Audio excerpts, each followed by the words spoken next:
అసెంబ్లీలో మనం మాట్లాడే ప్రతి మాట రాష్ట్రం మొత్తం వెళ్తా ఉంటుంది.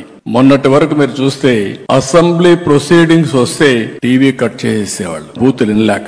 ఈ రోజు నేను గర్వంగా చెప్పగలుగుతున్నా, ఆ రోజు గౌరవ సభగా ఉండే అసెంబ్లీ ఈ రోజు గౌరవ సభగా తయారైంది.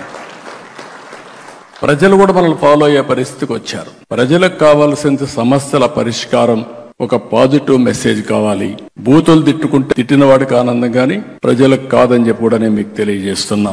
నిన్న మీరు చేశారు స్పోర్ట్స్ 3 రోజులు. మీరు ఇక్కడ స్పోర్ట్స్ ఆడిన విధానం మీరు చూస్తే రాంప్రసాద్ రెడ్డి గాని స్పోర్ట్స్ డిపార్ట్మెంట్ గాని ఇంక ప్రమోషనే అవసరంలా.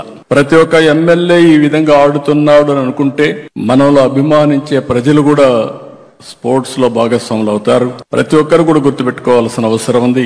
లైఫ్ లాంగ్ స్పోర్ట్స్ అనేది జీవితంలో ఒక మేజర్ కార్యక్రమంగా ఉండాలి. ఎప్పుడూ చూడనటువంటి బ్రహ్మాండమైనటువంటి కల్చరల్ ప్రోగ్రామ్స్ దగ్గర నుంచి స్పోర్ట్స్ ప్రోగ్రామ్స్ దగ్గర నుంచి అసెంబ్లీ కూడా నేను చూశాను. ఎవరు పోటీపడి మాట్లాడారు, సబ్జెక్ట్ పర్ఫెక్ట్ గా చేశారు. ఒక మీనింగ్ఫుల్ అసెంబ్లీ జరిగింది. దానికి నేను గర్వపడుతున్నానని చెప్పి కూడా నేను మీకు తెలియజేస్తున్నా.